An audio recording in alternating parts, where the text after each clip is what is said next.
নমস্কার, welcome to my channel competitive English with PB sir. আশা করছি সবাই ভালো আছো। খুব সুন্দর কাটছে শীতের বেলা। আমি তোমাদের কম্পিটিটিভ এক্সামিনেশনের যত ইংলিশের অ্যাসপেক্ট আছে সেগুলো নিয়ে আমি আলোচনা করছি। আমি ডব্লিউবিসিএস যারা অ্যাসপিরেন্ট তাদের জন্য ভোকাবুলারিও স্টার্ট করেছি, কিন্তু মাঝখানে আমি কয়েকটা ভিডিও বানিয়ে দিই আগে, যেগুলো ফিগার অফ স্পিচের। আগের দিন আমি মেটাফোর এবং সিমিলি নিয়ে আলোচনা করেছি। কেন করেছি সেটাও আমি আগের ভিডিওতে বলেছি, রিপিট করব না, কারণ পরীক্ষায় আসছে। এরা সাধারণ যারা ইংলিশ অনার্স স্টুডেন্ট মানে তাদের পক্ষে এটা জানাটা একটু অসুবিধা বলে আমি এই সিরিজটা শুরু করেছি এবং 30-32টা আমি করাবো। 8-10টা ভিডিও, 10-12টা ভিডিও থাকবে সব মিলিয়ে। পুরোটা যদি দেখো ফিগার অফ স্পিচ কিন্তু শিখে যাবে। ওকে, কি ফিগার অফ স্পিচ, কেন, কাকে বলে, এগুলো সমস্ত আমি ছোট করে আগের ভিডিওতে বলেছি। যারা দেখোনি আগে দেখে নাও। আচ্ছা, মেটাফোর এবং সিমিলির পর আজকে আমি শেখাবো মেটোনিমি এবং সিনেকটকি।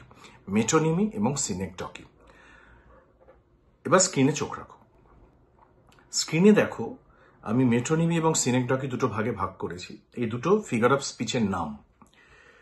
দুটোই হচ্ছে, খুব মন দিয়ে শোনো, আমি আলাদা করে মেটোনিমি এবং সিনেকটকি নিয়ে আলোচনা একটু পরেই করব। তার আগে ছোট করে ডিফারেন্সটা বুঝিয়ে দেবো এবং এক্সাম্পলগুলো দিয়ে দেবো।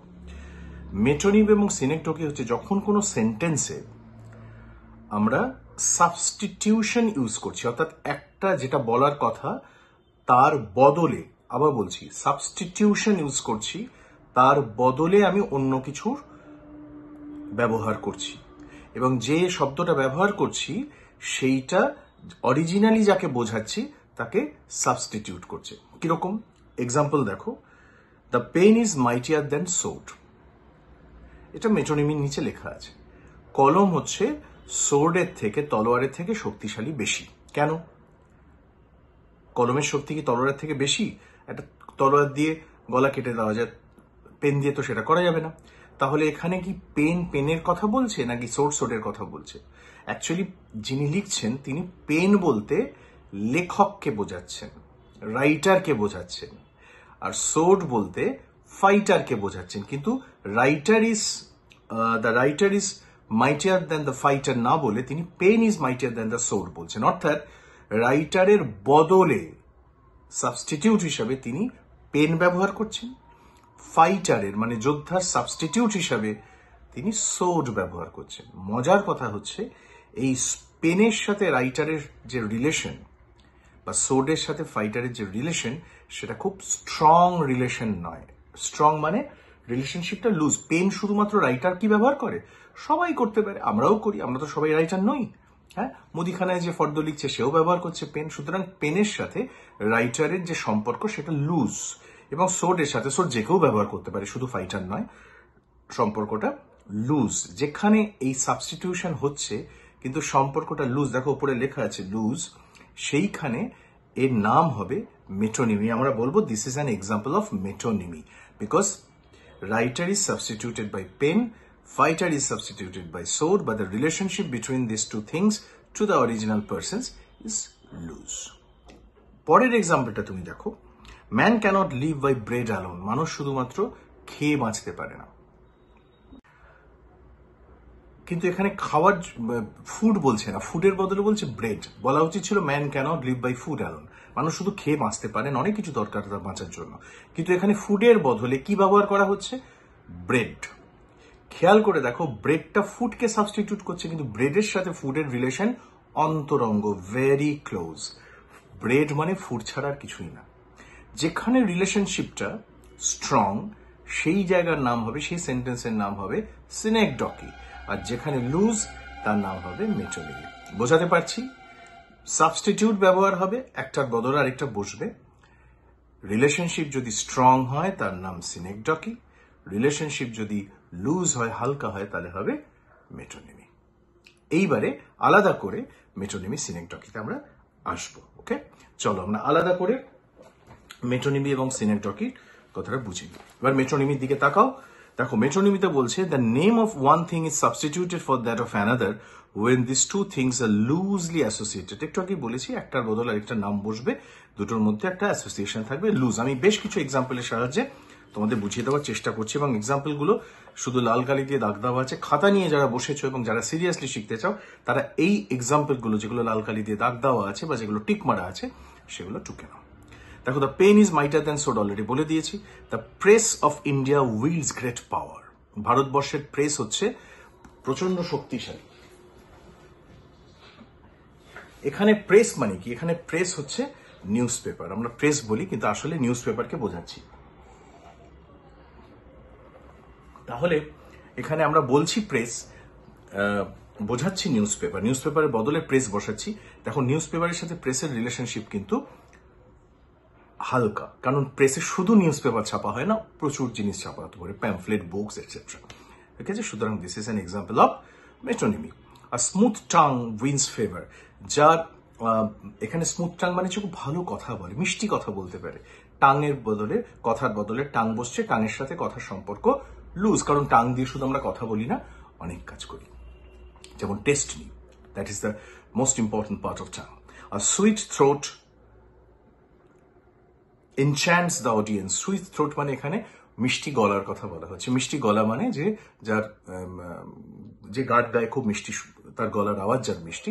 এখানে কিন্তু গলার আওয়াজের সাথে সুইট থ্রোটের সাথে গলার মিষ্টি গলার সম্পর্কটা একটু লুজ। সুইট থ্রোট মানে অনেক কিছু বোঝানো যেতে পারে এখানে। ওকে, শুধুমাত্র গানের কথা এখানে বোঝানো হচ্ছে, কিন্তু অনেক অনেক কিছু ব্যবহার হতে পারে, কথা বলতে পারে, বক্তৃতা দিতে পারে ইত্যাদি।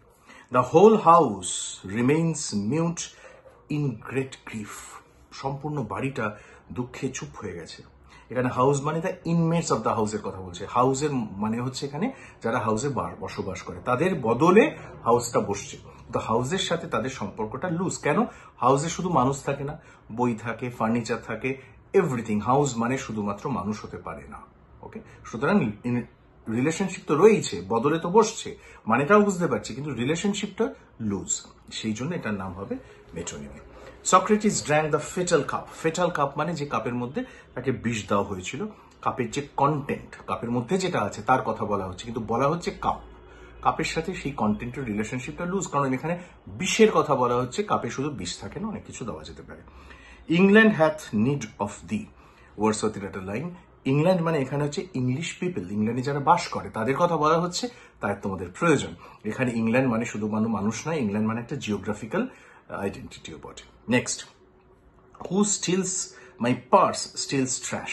পার্স মানে এখানে পার্সের মধ্যে যে বস্তুটা আছে, মানি, তার বদলে পার্স বসানো হচ্ছে। Next, the auditorium was kept spellbound by her song. তার গানের দ্বারা অডিটোরিয়াম একেবারে মন্ত্রমুগ্ধ হয়েছিল। এখানে অডিটোরিয়াম মানে কিন্তু অডিটোরিয়ামের মধ্যে যে লোকগুলো বসে আছে, অডিটোরিয়াম, সেই লোকগুলোর বদলে অডিটোরিয়াম কথাটা বলা হচ্ছে। অডিটোরিয়াম মানে কিন্তু শুধু লোক নয়, অডিটোরিয়াম মানে অনেক কিছু, স্টেজ, মাইক্রোফোন এটসেট্রা। সুতরাং রিলেশনশিপটা লুজ, ফলে এটা মেটোনিমি। ওকে, নেক্সট আরেকটা এক্সাম্পল দেখো, the grey hair should be respected. এখানে গ্রে হেয়ার বলতে আমারও হেয়ার দেখো হালকা হালকা গ্রে হচ্ছে। গ্রে হেয়ার মানে হচ্ছে এখানে যে অভিজ্ঞ ব্যক্তি, ওকে, ওল্ড পার্সন, তাদের আমরা রেসপেক্ট করব। গ্রে হেয়ার এখানে ওল্ড পার্সনের বদলে বসছে, সাবস্টিটিউট। কিন্তু গ্রে হেয়ার মানেই তো ওল্ড পার্সন নয়, অনেকেরই সাদা হতে পারে গ্রে, ছোটবেলাতে অল্প বয়সে হতে পারে, সুতরাং তার মানেই তাকে বলা হবে না old person. Move him into the sun, একটা লাইন ওয়াইলফ্রেড ওয়েনের। তাকে সূর্যের মধ্যে নিয়ে যাও। সূর্যের মধ্যে তো নিয়ে যাওয়া যায় না, সূর্যের আলোতে নিয়ে যাও। সুতরাং সূর্যের সাথে আলোর সম্পর্ক ডেফিনেটলি স্ট্রং, কিন্তু সূর্য মানে শুধু আলো নয়, হাইড্রোজেন ফিউশনও বটে। সুতরাং রিলেশনশিপটা একটু লুজ, যার জন্য এটা metonymy. The trees are white with May. এখানে মে বলতে ফ্লাওয়ার্স অফ মে এর কথা বলছে, মে মাসে যে ফুলগুলো ফোটে তার কথা বলছে। সুতরাং রিলেশনশিপটা লুজ, এবং সাবস্টিটিউট বসছে মে, ফুলের বদলে, মে মাসের ফুলগুলোর বদলে শুধু মে কথাটা ব্যবহার হচ্ছে। This is an example of metonymy. A thing of beauty is joy forever. Joy মানে হচ্ছে যেটা তোমাকে আনন্দ দিচ্ছে, সেইটার বদলে এখানে শুধু জয় কথাটা ব্যবহার হচ্ছে। He is a glory of his family. সে ফ্যামিলির গৌরব। ফ্যামিলির গৌরব মানে কি? Of whom is felt glory, যার জন্য আমি গ্লোরি ফিল করছি তার কথা বলা হচ্ছে। She is a person who gives us glory, who renders us glory. Okay, I am reading Shakespeare. আমি শেক্সপিয়ার পড়ছি, রবীন্দ্রনাথ পড়ছি বলি আমরা। আরে ভাই, শেক্সপিয়ারকে পড়া যায়? আমি কিশোর কুমার শুনছি। আরে কিশোর কুমারকে কি শোনা যায়? কিশোর কুমারের গান শোনা যায়, রবীন্দ্রনাথের লেখা পড়া যায়, শেক্সপিয়ারের নাটক, লেখা, কবিতা পড়া যায়। তাহলে লেখার বদলে শেক্সপিয়ার বসছে। কিন্তু শেক্সপিয়ার মানে তো শুধু লেখা নয়, শেক্সপিয়ার মানে একটা মানুষ, সে কারোর হাজবেন্ড ছিল, সে একজন প্রডিউসার ছিল, সুতরাং রিলেশনশিপটা লুজ, ফলে এটা metonymy. Okay, pessimism of an overcast, pessimism of an overcast Hardy. Hardy মানে টমাস হার্ডির কথা বলা হচ্ছে, ভিক্টোরিয়ান এজের একজন বিখ্যাত নভেলিস্ট। তার লেখার মধ্যে সবসময় মনে হয় পেসিমিজম রয়েছে, অর্থাৎ বাংলা হচ্ছে যিনি নেগেটিভ দিক দেখেন সবকিছু, সবসময় যিনি খারাপ দিকটা বা খারাপ হতে পারে এমন একটা ফিলোসফি যিনি তুলে ধরেন। ওকে, অপটিমিজমের উল্টো আশাবাদ, নিরাশাবাদ বা নৈরাশ্যবাদ। Next, the book is bound by Morocco. এখানে মরক্কো একটা দেশের নাম, কিন্তু এখানে মরক্কো মানে লেদার মেড ইন মরক্কো। মরক্কোতে যে চামড়াটা তৈরি হয় সেইটা দিয়ে তৈরি, তার বদলে মরক্কো বসছে। মরক্কো মানেই তো লেদার নয়, মরক্কো মানে অনেক কিছু, ফলে রিলেশনশিপটা কিন্তু loose. So it is an metonymy. All Arabia breathes from yonder box. পোপের রেপ অফ দ্য লক থেকে লাইনটা নেওয়া হয়েছে। অ্যারাবিয়া মানে হচ্ছে অ্যারবের তৈরি যে পারফিউম, সেটা বক্স থেকে বেরিয়ে আসছে। ওকে, এখানে পারফিউমের বদলে অ্যারব বসেছে, কিন্তু পারফিউমের সাথে অ্যারবের রিলেশন লুজ, সুতরাং এটা মেটোনিমি। আশা করছি মেটোনিমি নিয়ে কোনো সমস্যা হওয়ার কথা না। বেশ কিছু এক্সাম্পল আমি দিলাম, এবারে আমরা আসবো সিনেকডকিতে। সেম জিনিস, সাবস্টিটিউশন। দেখো, one thing is substituted for another, intimately associated with. রিলেশনশিপটা স্ট্রং। এক্সাম্পল দিলে বুঝতে পারবে। There are 500 hands in our factory. আমাদের ফ্যাক্টরিতে 500 হাত আছে। হাত তো থাকে না, মানুষের বদলে হাত ব্যবহার করেছে। হাতের সাথে মানুষের রিলেশন ভীষণ স্ট্রং, ফলে this is a case of synecdoche. দেখো, সাবস্টিটিউশন যদি স্ট্রং হয় মেটোনিমি হবে না, সিনেকডকি হবে।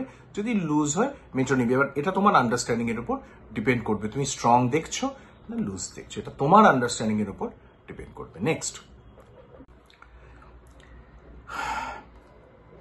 No useless coffin encloses his breast. তার চারপাশে, তার বডির চারপাশে একটা কফিন রয়েছে। এখানে ব্রেস্ট, বুক বলতে মানুষের পার্ট বোঝানো হচ্ছে, সুতরাং মানুষের সাথে বুকের relation intimate. This is case of synecdoche. Silver and gold I have none. আমার কোনো ধনসম্পত্তি নেই, তার বদলে সিলভার অ্যান্ড গোল্ড বোঝানো হচ্ছে। সিলভার অ্যান্ড গোল্ডের একটাই মিনিং, মানে সেটা হচ্ছে ধনসম্পদ, সম্পত্তি, যেটার সাথে সিলভার এবং গোল্ডের রিলেশনশিপ খুব স্ট্রং, সুতরাং this is a case of synecdoche. Men does not live by bread alone. আমি বুঝিয়ে দিয়েছি already. I am out of humanity's reach. আমি হিউম্যানিটি মানে মানবতা, এখানে মানবতার কথা বলছে না, মানুষের কথা বলছে। হিউম্যানিটির সাথে হিউম্যান বিং এর সম্পর্কটা খুব ক্লোজ। হিউম্যান বিং এর বদলে হিউম্যানিটি বসছে, it is a case of synecdoche. বদলে কথাটা মনে রেখো, substitution. Do not mix up with metaphor আর সিমিলি। মেটাফোর আর সিমিলি হচ্ছে কম্প্যারিজন, তুলনা। সিনেকডকি মেটোনিমি হচ্ছে substitution. This words should be remembered very very seriously and clearly. Okay, next, grace this cold marble with tear. এই মার্বেলটাকে grace করো, সম্মান দাও তোমার চোখের জল। এখানে মার্বেল বলতে মনুমেন্ট, মার্বেল দিয়ে মনুমেন্ট তৈরি হয় ওদের দেশে, সুতরাং মার্বেলের সাথে মনুমেন্টের সম্পর্ক, স্মৃতিস্তম্ভের সম্পর্ক খুব strong. The canvas looks lovelier than the person himself. Canvas মানে ক্যানভাসের প্রতি ছবিটা আঁকা আছে, সেটা মানুষটার থেকেও সুন্দর লাগে। যেখানে ক্যানভাসের সাথে ছবির রিলেশন খুব স্ট্রং, কারণ ক্যানভাসে ছবি আঁকা হয় একমাত্র। আরো দুটো আমি এক্সাম্পল দিয়ে তোমাদের বোঝাচ্ছি। Let him be Caesar. তাকে সিজার হতে দাও। সিজারকে পাওয়ারফুল কিং এর বদলে বসছে। একজন পাওয়ারফুল লোককে যদি আমি বলি হি ইজ জুলিয়াস সিজার, তার মানে আমি সিজারের বদলে, পাওয়ারফুল লোকের বদলে তাকে ব্যবহার করছি। প্রশ্ন উঠতে পারে, স্যার এটা তুলনা কেন নয়? এটা তো হতেও পারে তুলনা করা হচ্ছে। Yes, to some extent it is a comparison. It can also be a metaphor. If you want to describe it, explain it as a metaphor, term is a metaphor, it is also a metaphor. But synecdoche তুমি যদি বলো, it will be better term to describe this. Next, Daniel is come to judgment. Daniel মানে great জাজের নাম ছিল Daniel. তার great জাজের বদলে, একজন great জাজ বোঝাতে গিয়ে তার বদলে আমি ড্যানিয়েল নামটা ইউজ করছি। This is an example of synecdoche. আমি বেশ কিছু র্যান্ডম এক্সাম্পল দিলাম। এখানে দেখো যে ভাগগুলো রয়েছে, তুমি লেখার মধ্যে দেখতে পাবে অনেকগুলো ভাগ আছে। এগুলো you don't need to remember this, because এগুলো তোমার মেমোরিকে কমপ্লিকেট করবে, ক্লামজি করবে। চিন্তাটাকেও কমপ্লিকেট করবে। সুতরাং জাস্ট দুটো মনে রাখো যে সিনেকডকি আর মেটোনিমি হচ্ছে কোনো কিছুর বদলে বসছে শব্দটা। সিনেকডকি হলে রিলেশনশিপটা যার বদলে বসছে তার সাথে রিলেশনশিপ ক্লোজ, মেটোনিমি হলে রিলেশনশিপটা loose. That's all about metonymy and synecdoche. যদি বুঝে না থাকো কমেন্ট করো, আমি আবার এক্সপ্লেন করে দেবো। চেষ্টা করো গুগল থেকে মেটোনিমি সিনেকডকির আরো কয়েকশো এক্সাম্পল দেখবার, so that it remains with you till you need it. Okay, it must be engraved in your memory. ওকে, আজকে এটুকুই। সিনেকডকি, মেটোনিমি, আরো দু তিনটে ফিগার অফ স্পিচ নিয়ে নেক্সট বার আসবো। মাঝখানে আমি ডেফিনেটলি ডব্লিউবিসিএস যে সিরিজটা আমি করছিলাম 2005-06 অব্দি হয়তো ভোকাবুলারি হয়েছে, সেটাও আমি এগিয়ে নিয়ে যাব। দেখতে থাকো, শিখতে থাকো, আমার সঙ্গে থাকো। And again thanks for being with me today. যদি ভালো লাগে শেয়ার করো, কমেন্ট করো এবং লাইক করো। বাই।